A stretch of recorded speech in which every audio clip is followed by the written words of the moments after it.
Oops. Howdy and hello. Hello there. This is the taping before the taping. Finally doing some more interviews again. On deck today is a high vibe human experience hangout with Master Jeff Mamora. He was on one of the earlier episodes. This is going to be my 10th high vibe human experience hangout episode. And he is coming back on again. We're going to talk about some fundraising that he's doing, as well as I'm excited. There's probably going to be some SoCal events coming up. He was a club promoter and an event organizer. So to all my little SoCal way showers, let's gather. And yeah, we're just going to tap into what we need to tap into at this time. Also on deck, I have another homeschool moms episode coming, which I'm really excited about. Super Patriot Fun Gal Pal. And then Sunday in 2 days, it will be episode 8 with Lawrence August on our Kids Health series. So please check these things out if you have not already. There is a Rumble channel with all these.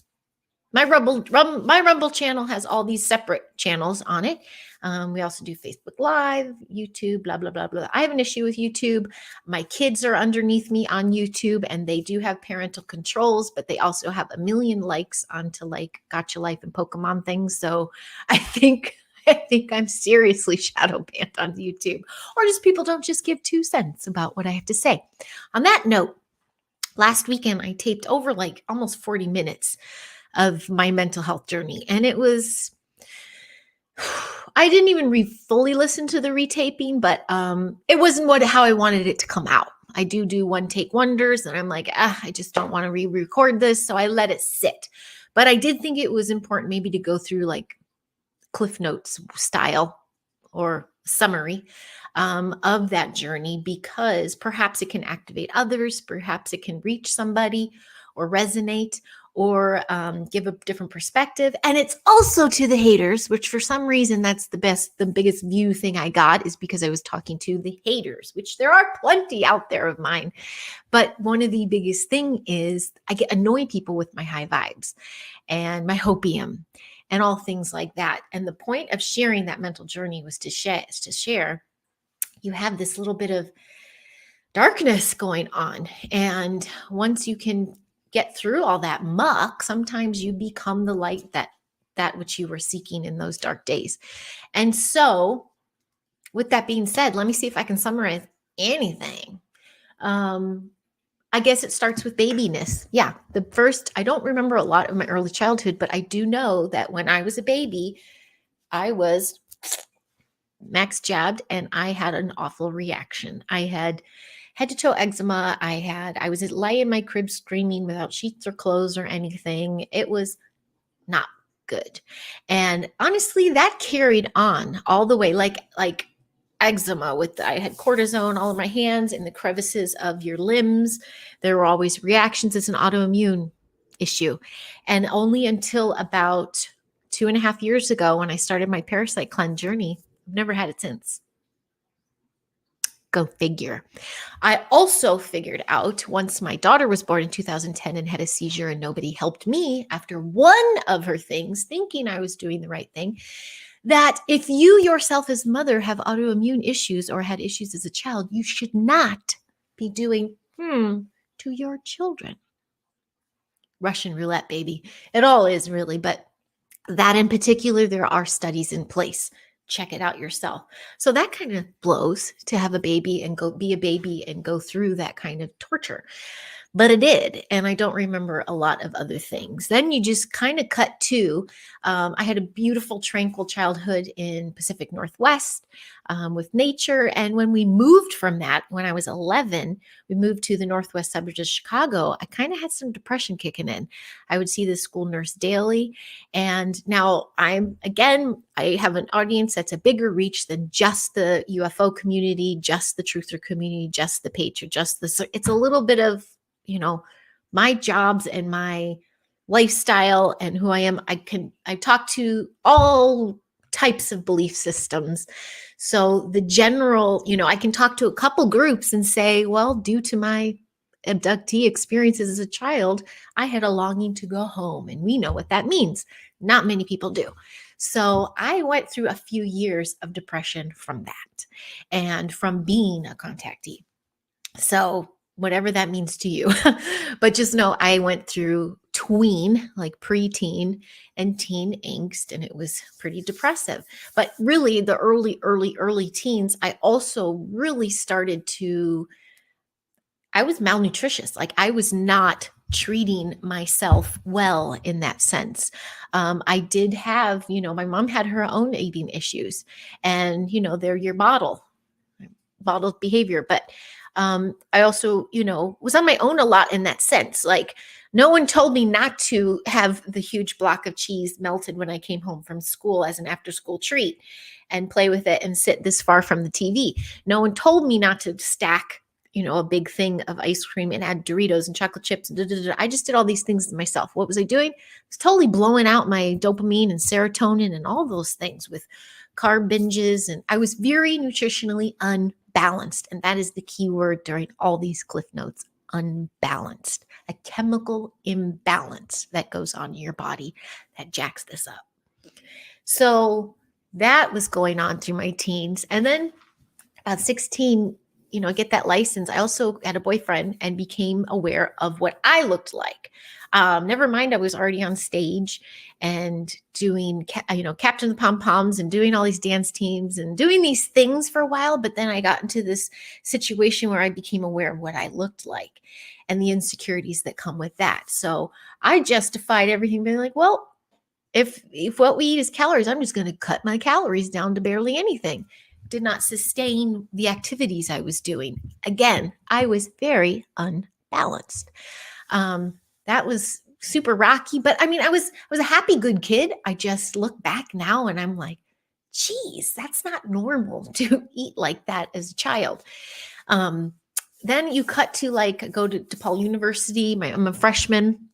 And my first friend there, other than some of the friends I went from my high school with to there, because DePaul was just downtown, so I could still go home whenever I wanted.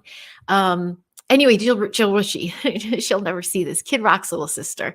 We were on the DePaul Blue Demons together. We danced for the basketball team, DePaul Blue Demons, and we also lived on the same floor of the freshman dorm. And we were buds. We became buds, and she taught me to purge, how to get the food out. And that came from me kind of complaining because our dance team, we got to nationals. We were going to Dallas and we were going to be on TV and perform in head to toe spandex. You can't just they didn't have spandex in those days. They had, not spandex, Spanx. I was wearing spandex, but it wasn't like Spanx. So a little bit of panic. She's like, oh, just throw it up. Because that whole competition is literally fog. I remember nothing. I was completely nutritionally unbalanced. At this time as well, I really didn't start drinking. I wasn't that crazy college drinker until maybe towards the end, but there was some drinking, unbalanced. There was a lot of shame and guilt for that was embedded in me, old Irish guilt, raised with, or something that just, everything was very dramatic. I was big in writing, so I reviewed some of this stuff. There was issues going on with my then high school boyfriend, but everything was very external looking, judging, very judgy, very mentally effed up. And then at the ripe old age of 17, my sophomore year at college, my skin got really crazy. I had cystic acne. It was awful. And never mind that summer before, I worked at a chocolate fudge house, chocolate chicken. That didn't do anything. Drinking coffee at that age and eating chocolate and bonbons all summer. Don't worry, no, that didn't do anything to your skin. And stress of college and stress of relationships in college. All these factors were never looked at. And I tried all the things. Cover your face, cover your face. I spent an hour putting makeup on before lecture halls and wear my hair like this.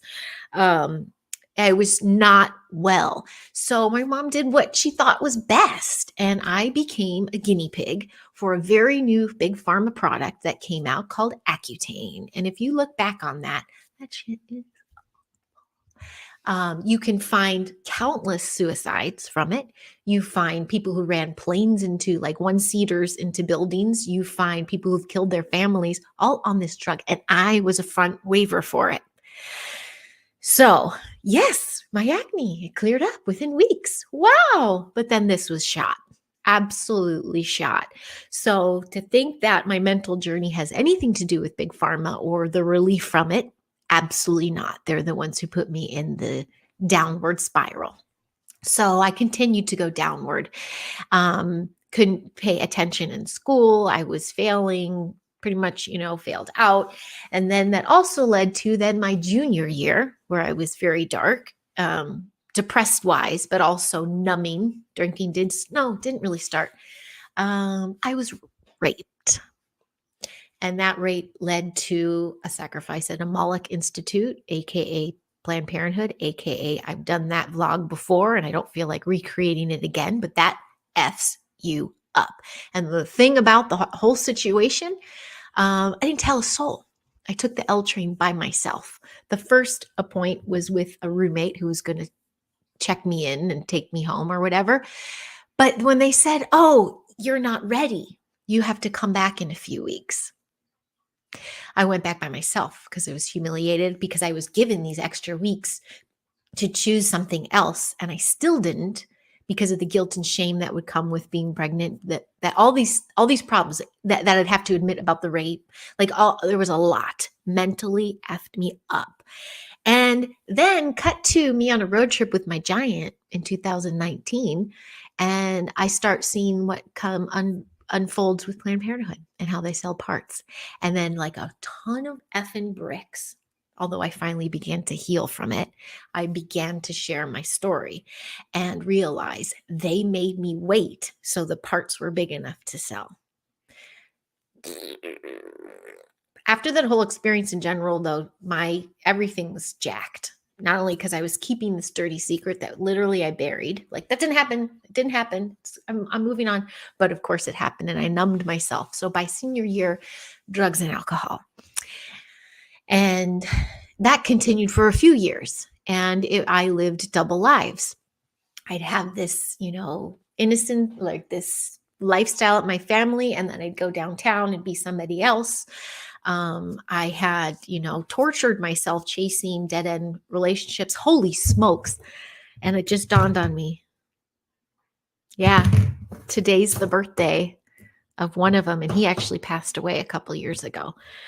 Anyway, I got to do a little clearing in a minute. So when all that was said and done, I don't even be smiling. I'm trying to like shorten things, but show that there is a journey to my unconditional sober happiness.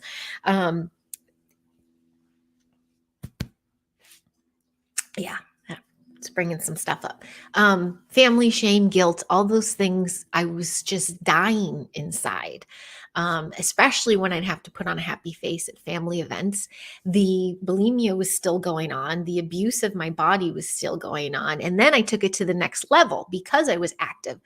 I was overly active, overly exercising, whatever calories were coming in, I had to burn out twice as many. I was incredibly unhealthy. And all of this is part of the depression journey, the bipolar journey, the manic depressive journey. It all has to do with a chemical imbalance.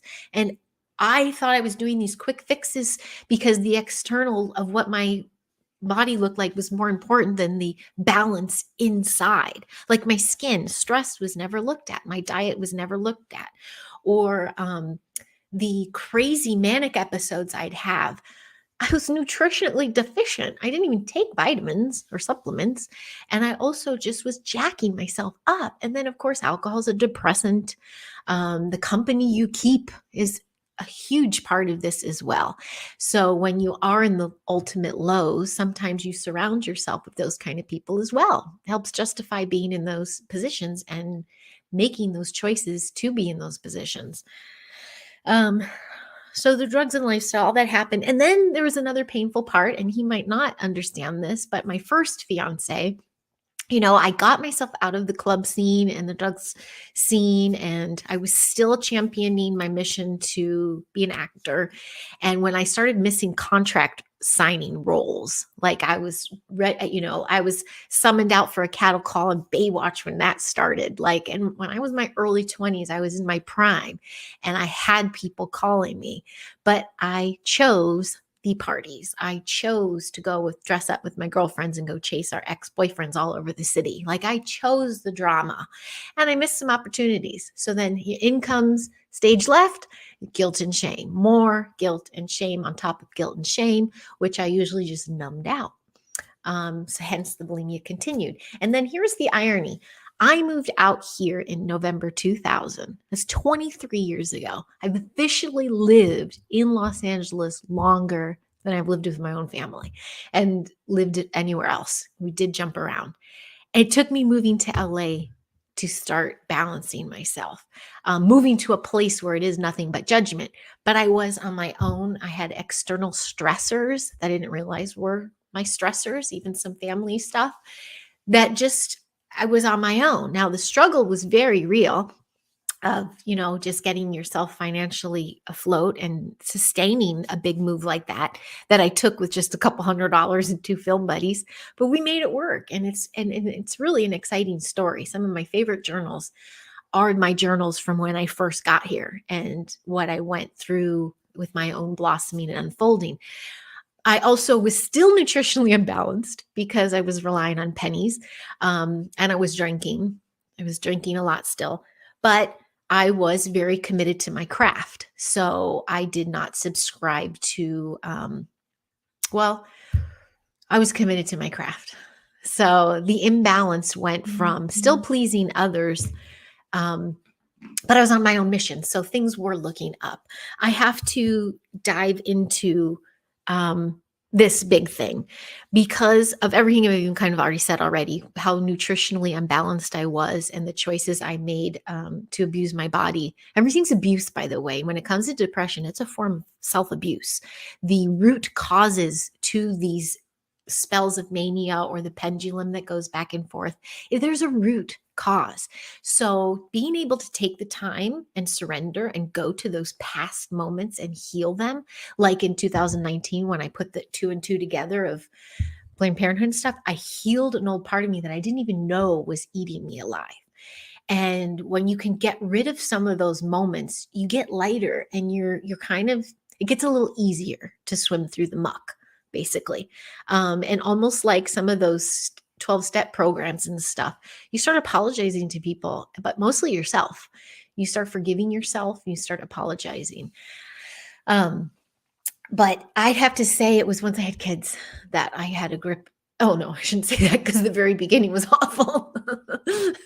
There was still trucks around and then the dad, and anyway, so maybe not that one. What is it? What did it cut to? I don't even remember. The giant. This is my point. All of those stories I was saying about self-abuse and being so unbalanced since a child nutritionally. And I wound up developing a 15 very successful career in food. And it was high vibe snacks too. So I went from nearly killing myself over food to buying, preparing, serving, and sharing knowledge about food. To me, what a beautiful story. What a beautiful arc of a story. That is healing. And I became to come into this awareness of, it was very empowering to be like, I can be around all this and not be triggered or affected.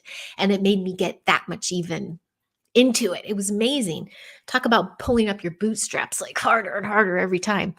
So that was pretty awesome. But I have to say, it was not until pretty much 2020 when I got really freaked out over what happened in end of 2019, when most of LA had that bioweapon. It just wasn't named at the time, but I swear it was already released here. And I almost thought I was dying. And I just went, that's it. And I just started the purging and the detoxing like nobody's business. I thought I had a terminal illness or something. I was just like, oh, hell no. And I started purging and purging and purging. The fog's lifting, depression's lifting, and then came the parasite cleanse. Thank you, Lexi Eisenhower. Thank you to Master Jeff Mamora, who I'm excited to talk to today. I'm going to tell him. Those parasite cleanses, I did about a year and a half of them, and not like back to back to back to back to back, but it was like heavy metal purge, then parasite purge, heavy metal purge, then parasite, off and on, off and on. The whole family, really. I have never, ever had that pendulum swing low ever since. I shit you not. Shit, pun intended, because you do a lot of shitting when you're purging and detoxing. You can. I am testament. You can get your body chemically balanced when you do a parasite cleanse. I do this because it is sometimes too easy to understand. It's not an easy thing to go through, but it is in your control. And there is no reliance on big pharma. There is no reliance on you're relying on yourself, and it is empowering. You can see it as empowerment because you are taking your health in your own hands. Okay, this is already longer than I wanted to be. So my whole Happy Care Fair Fun Share thing. Oh, and so during those parasite cleanses, even before I started them, I started my vlogging. And 2020, I started my vlogging, but I was going through parasite cleanses as I was vlogging even. And then I stopped feeling the need to get high before every vlog. Because that was happening. I'm a plant mama. I'm not going to deny that.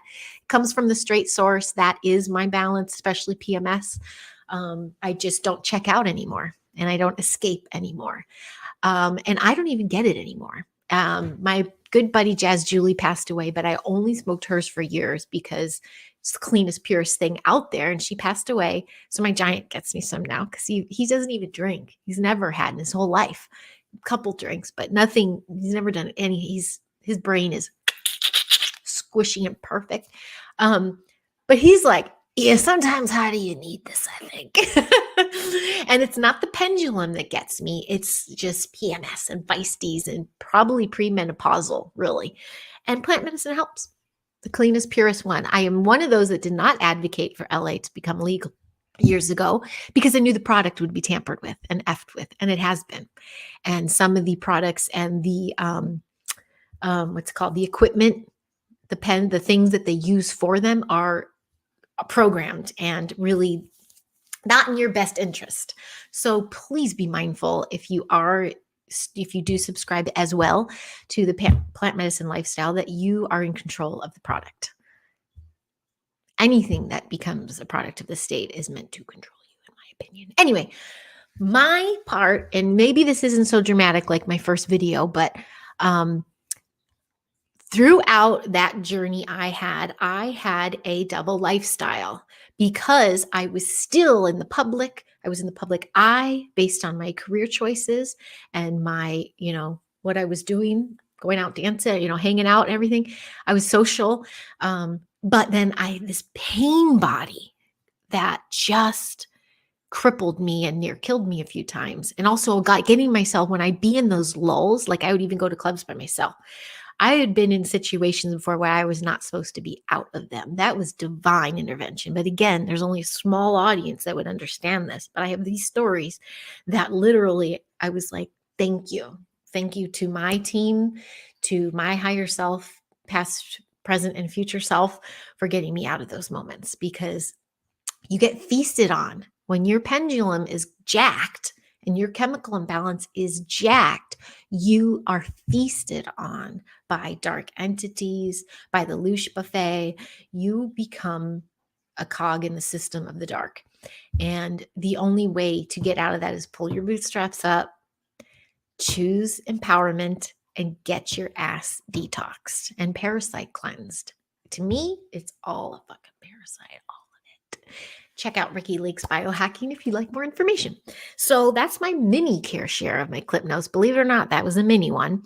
And yeah, whatever. I'm not going to try to hone in on too much of the darkness. Please DM me anything or ask me anything. I would definitely expand on some of these situations that crippled me.